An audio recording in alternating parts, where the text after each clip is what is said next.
Ever wonder what happens when entitled bullies pick on someone they assume is powerless, only to discover they've just made the biggest mistake of their lives?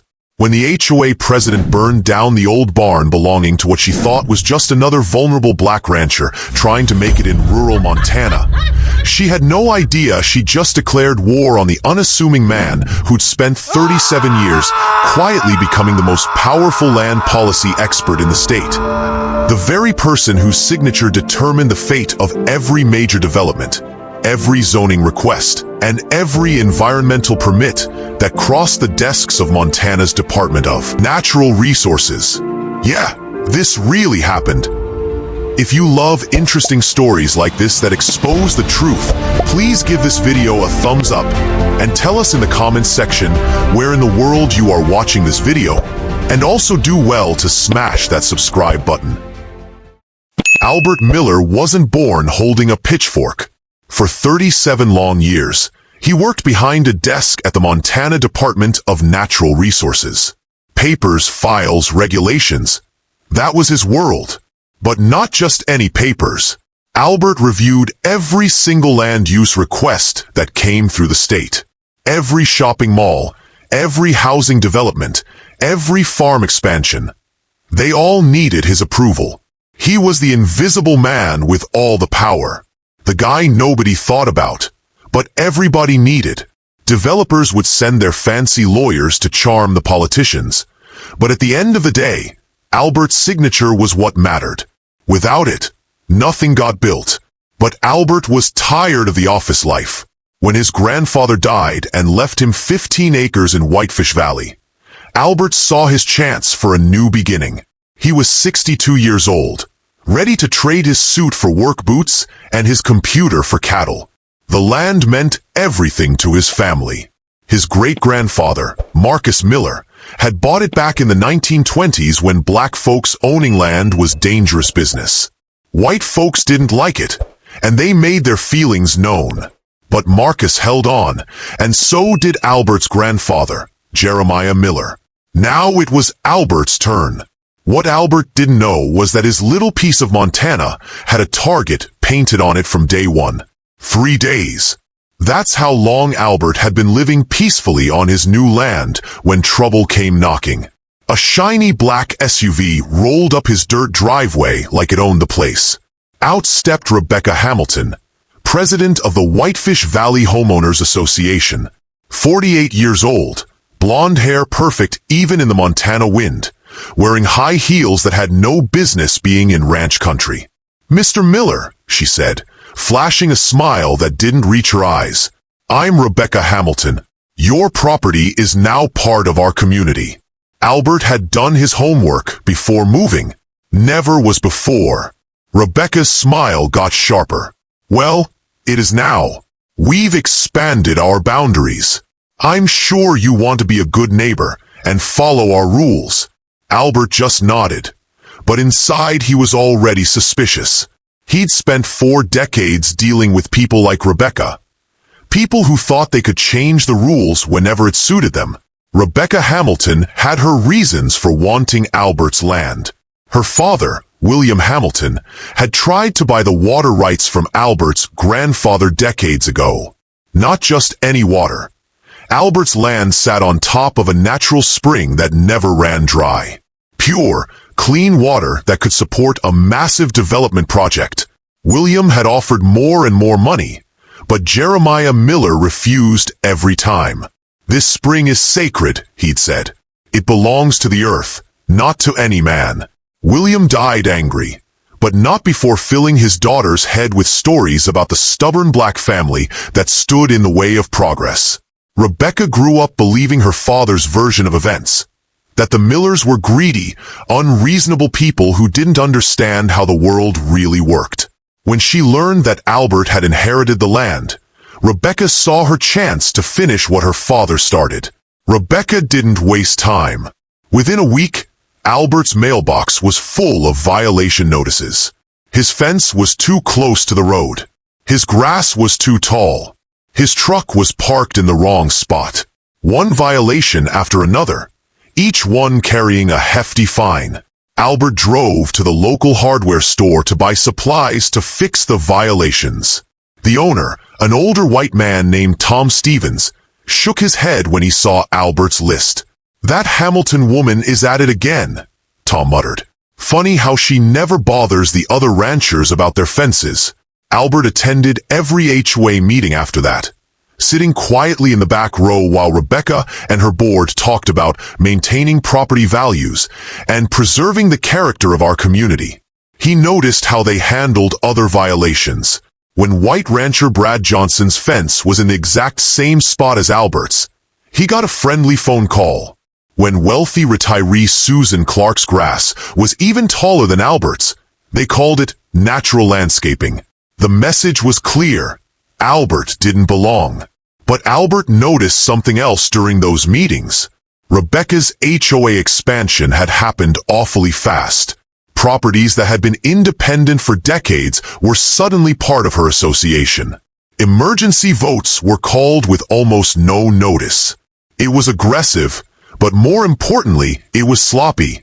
Albert paid every fine without complaint. He fixed every violation promptly. He stayed polite and professional at every meeting, which only made Rebecca angrier. She needed him to fight back, to give her an excuse to escalate. So she did it herself. Albert woke up one Tuesday morning to the sound of heavy machinery. He pulled on his boots and rushed outside to find bulldozers tearing up his pasture. A deep trench now cut straight through the path his cattle used to reach the spring. Without access to water, his cattle operation was finished. "Emergency drainage project," Rebecca explained when Albert confronted her. The workers kept digging while she talked, their machines drowning out his protests. The county required it because of flooding concerns, but Albert knew every county official personally. He'd worked with them for decades. No one had ordered this project. That afternoon, Albert made some phone calls, not to lawyers or the media, but to his old colleagues at the state land office. Within hours, he had copies of every environmental study, every water rights document, and every development permit for the Whitefish Valley area. What he found made his blood run cold. The drainage project had been approved through an emergency permit that skipped all the normal environmental reviews. The permit was signed by a junior bureaucrat who'd been pressured by Rebecca's political connections. But the flooding reports that justified the emergency? Albert had helped write the original flood maps for this area 15 years earlier. He knew they were lies. Rebecca was building a case against Albert, but Albert was building a case against her too. As summer turned to fall, Rebecca grew more desperate. Her wealthy friends were asking questions about the development project she'd promised them. Investors were getting impatient. The spring water rights she needed were still tied up in Albert's ownership of the land. She'd spent months trying to force Albert to sell, but the quiet black rancher refused to break. Every fine he paid, every violation he fixed, every meeting he attended with the same calm professionalism that made her accusations seem petty and small. Rebecca had grown up hearing her father's stories about how certain types of people needed to be handled firmly, how they would take advantage if you showed weakness, how they didn't understand respect until you taught it to them. Late one October night, Albert's barn caught fire. He woke to orange light dancing across his bedroom walls. The smell of smoke, the sound of wood crackling like broken bones. By the time he stumbled outside in his pajamas, the barn his great-grandfather had built board by board was being devoured by flames. The volunteer fire department showed up 45 minutes later. 45 minutes to travel 12 miles on country roads they knew like the backs of their hands. Albert had timed their responses to other emergencies. The average was 25 minutes. Rebecca Hamilton arrived right behind the fire trucks. "Oh my God, Albert," she said, her voice dripping with fake concern. "This is terrible. Just terrible." She stood there in her designer coat, watching Albert's heritage burn to ashes, and talked about insurance investigations. about how old barns were fire hazards, about how this was really a blessing in disguise. Now Albert could rebuild somewhere more suitable, somewhere that wouldn't cause problems with the community. That's when something broke inside Albert Miller. Not his spirit, his patience. See, Albert wasn't just another government employee with a fancy title. He was the man who controlled land development in Montana. Every major project in the state eventually needed his signature, or the signature of someone in his department. The paper trail for every development ran straight through his office. And guess whose HOA was up for a major development review? You got it! Whitefish Valley, Rebecca's grand plan, the luxury resort and spa she'd been promising her investors, required rezoning approval from the state. The environmental permits she needed would be reviewed by Albert's office. The water rights she'd been trying to acquire illegally would need approval from the very man whose barn had just mysteriously burned down. Albert took a week off work. He told his supervisor he needed time to deal with insurance and start rebuilding. Instead, he did what he did best: investigation. He called in favors from colleagues across the state. He dug through archives that went back decades. He requested files that most people didn't even know existed. And slowly, piece by piece, he found everything. Falsified environmental reports claiming wetlands didn't exist when they clearly did. Bank records showing payments to local officials who'd voted Rebecca's way on key issues. Email chains where Rebecca and her allies discussed the Albert Miller problem and how to solve it permanently. Security camera footage from a gas station showing Rebecca's contractors dumping illegal fill dirt into protected streams at 2 in the morning. But Albert also found something he didn't expect: an ally. Jake Morrison was 26 years old, fresh out of college with a degree in environmental science and a mountain of student loans. When the Whitefish Valley HOA offered him part-time work as a building inspector, the extra money seemed like a gift from heaven. It started small, overlooking minor code violations for Rebecca's friends, fast-tracking permits that should have taken weeks to process, signing off on construction projects that cut corners but looked good on paper. Jake told himself he was just being practical. Everyone bent the rules a little. This was how the real world worked. But burning down Albert's barn crossed a line Jake couldn't ignore. Rebecca had asked him to file a safety violation report that would justify the arson as a preventive measure. She'd prepared all the paperwork. Official forms claiming Albert's barn was a fire hazard that threatened neighboring properties. All Jake had to do was sign his name and backdate it to make it look like the inspection had happened weeks earlier. Jake stared at those papers for 3 sleepless nights. His signature would make Albert Miller look like a negligent property owner whose dangerous barn had to be destroyed for everyone's safety. It would protect Rebecca from any legal consequences. It would probably get Jake a promotion and a raise. It would also be a complete lie. One crisp morning in November, Albert caught Jake taking photographs of illegal construction on Rebecca's property. The young man was documenting everything with the desperate urgency of someone trying to make amends. "This isn't right," Jake muttered when Albert approached. "I got into environmental science to protect places like this, not to help rich people destroy them." Albert looked at the young man, really looked at him, and saw something he recognized: the weight of doing wrong when you knew better, the burden of staying silent when you should speak up. "It's not too late to do the right thing," Albert said quietly. That's when Jake Morrison became the ally Albert never expected to have.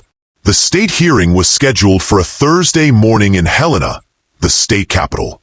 Rebecca arrived with an army, 3 lawyers, 2 environmental consultants, a public relations specialist, and a presentation that had cost more than most people made in a year.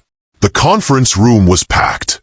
Local reporters, state officials, representatives from environmental groups, and curious citizens who'd heard whispers about corruption in Whitefish Valley. Rebecca's presentation was slick and professional. Architectural renderings showed a beautiful resort nestled among the pine trees. Economic studies projected hundreds of jobs and millions in tax revenue.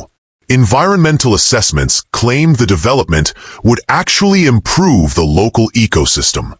The Whitefish Springs Resort and Spa will be a crown jewel of Montana tourism, Rebecca declared, her voice confident and commanding. This project represents the future of sustainable development in our state. Then Albert Miller stood up. He carried nothing but a simple manila folder. No lawyers, no consultants, no fancy presentation equipment. Just one quiet black man with 37 years of experience and a folder full of truth. Albert didn't raise his voice. He didn't make dramatic accusations. He simply laid out the evidence, document by document, like he was teaching a class. Satellite photos showing the systematic destruction of protected wetlands over the past 2 years. Bank records proving payments to local officials who'd voted in Rebecca's favor. Recorded phone conversations where Rebecca discussed cleaning up the neighborhood and making sure certain types of people understood they weren't welcome. When Rebecca tried to dismiss the evidence as fabricated, Commissioner Maria Santos, a woman who'd worked with Albert for 15 years, leaned forward in her chair. "Ms. Hamilton," she said in a voice that could cut glass, "are you suggesting that the state of Montana's own environmental monitoring files are fake?" The room went dead silent. Rebecca's lawyers shuffled through papers, looking for an escape route that didn't exist. The reporters stopped taking notes and started typing frantically on their phones. "Furthermore," Commissioner Santos continued, "we have testimony from Mr. Jake Morrison regarding systematic corruption and environmental crimes. Mr. Morrison, please stand and address the commission." Jake stood up, his hands shaking but his voice steady. He told the room about the fake permits, the illegal dumping, the campaign of harassment against Albert Miller. He produced recordings he'd made secretly, documents he'd copied, and photographs he'd taken at great personal risk. "I was wrong to go along with it for so long," Jake said, his voice growing stronger with each word. "But I won't be wrong to stay silent anymore." The decision was unanimous. The Whitefish Springs Resort project was denied. Rebecca Hamilton's HOA had its legal authority stripped away. Criminal charges were recommended for multiple violations of state environmental law. The room erupted. Rebecca's lawyers huddled around her, whispering urgently. Environmental advocates cheered. Reporters pushed forward, shouting questions.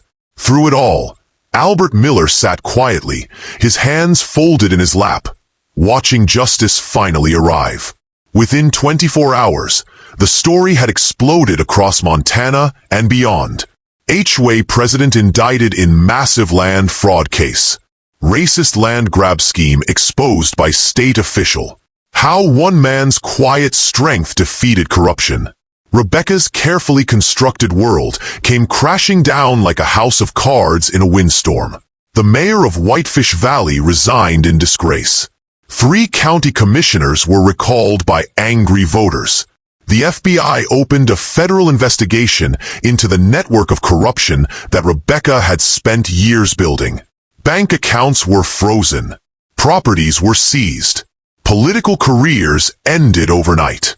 The wealthy investors who'd backed Rebecca's scheme found themselves facing their own legal troubles. But the most devastating blow to Rebecca Hamilton was the simplest one. She lost everything she'd fought so hard to take. The spring, the land, the water rights.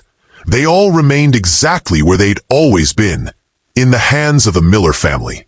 Albert rebuilt his barn that winter, but this time he wasn't alone. Neighbors who'd stayed silent during Rebecca's reign of terror came forward to help. They brought lumber, tools, and stories of their own encounters with the HOA's intimidation tactics. Tom Stevens from the hardware store donated supplies. Jake Morrison worked weekends without pay, determined to make amends for his earlier silence. Even some of Rebecca's former allies quietly contributed, eager to distance themselves from the scandal. The new barn was bigger than the old one, stronger, built to last for generations. As Albert hammered the final nail into place, he felt his great-grandfather's presence, his grandfather's pride, and his own quiet satisfaction at a job well done. He planted a new apple tree right where the old barn had stood, next to the spring that had caused so much trouble. As he patted the soil around the young tree's roots, his fingers hit something hard buried in the earth. It was a rusted tin box, wrapped in oilcloth to protect it from moisture. Inside, Albert found a photograph from 1931. His great-grandfather Marcus Miller standing in front of the original barn, smiling like he knew Albert would one day finish what he'd started. There was also a letter, written in Marcus's careful handwriting. To whoever comes after me, this land has been bought with blood, sweat, and tears. It has been protected by courage and stubbornness. The spring that flows here is sacred, not because any man made it so, but because it gives life to everything around it. Guard it well. The fight never really ends, but neither does the water.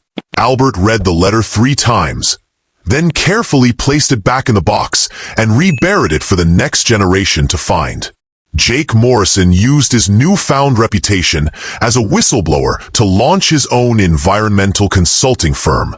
His first major contract came from the newly formed Whitefish Valley Community Association, a group dedicated to actual community building rather than exclusion and intimidation. Albert served on the board of this new association, helping to draft bylaws that protected both property rights and environmental resources. They established community gardens, organized neighborhood cleanups, and created a fund to help families facing financial hardship. The association's first major project was the restoration of the wetlands that Rebecca's contractors had destroyed. Jake led the effort, working with tribal elders from the nearby Blackfeet Nation who shared traditional knowledge about the local ecosystem. Slowly, the Whitefish Valley began to heal. 2 years later, Albert Miller still works part-time for the state, reviewing land use applications and protecting Montana's natural resources. But now he also raises cattle, tends his garden, and serves his community in ways both large and small. Sometimes, late at night, Albert sits on his front porch and looks out at the land his great-grandfather bought with courage and his grandfather protected with determination. He thinks about the battles fought and won, about the price of standing up and the cost of staying silent. The fire that was meant to drive him away had instead illuminated everything Rebecca Hamilton tried to keep hidden. The barn that burned down was rebuilt stronger than ever. The community that had been divided by fear and prejudice was slowly learning to come together. The spring that had been coveted by the powerful remained protected by the righteous. Albert learned something important during those dark months of harassment and intimidation. Power doesn't always come from money or connections or the color of your skin.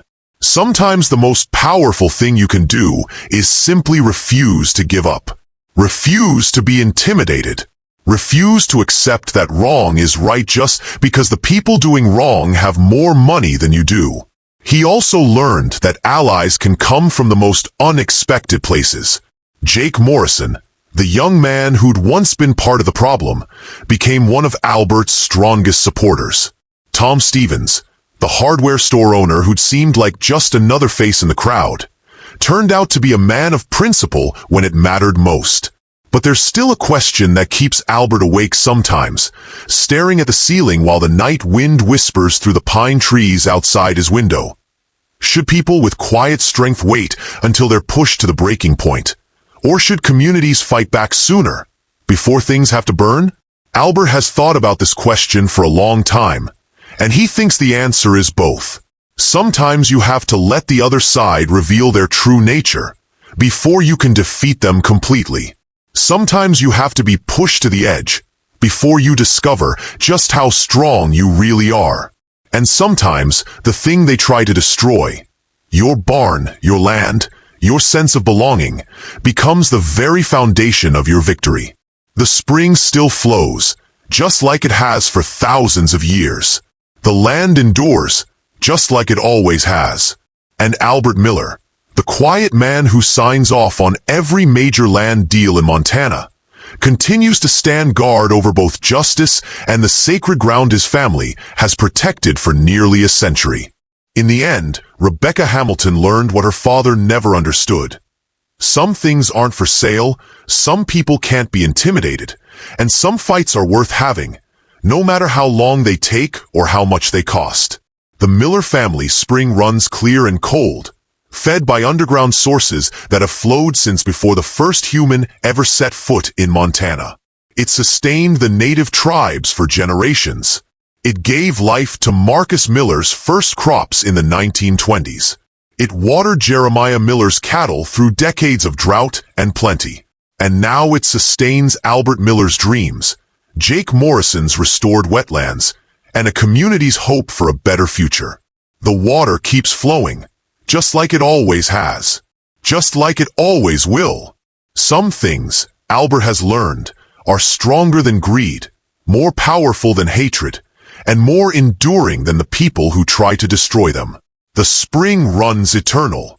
The land remembers everything, and the fight for what's right never really ends. It just passes from one generation to the next, like water flowing from an underground source that can never be stopped, never be owned, and never be defeated.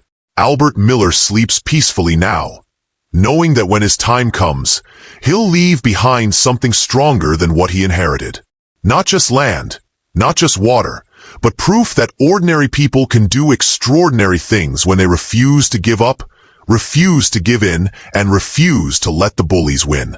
The fire that was meant to destroy became the light that exposed the truth. The barn that burned down was rebuilt better than before. The man they thought was powerless turned out to hold all the cards. And the spring keeps flowing, carrying with it the dreams of the past and the promise of the future. One clear, cold drop at a time.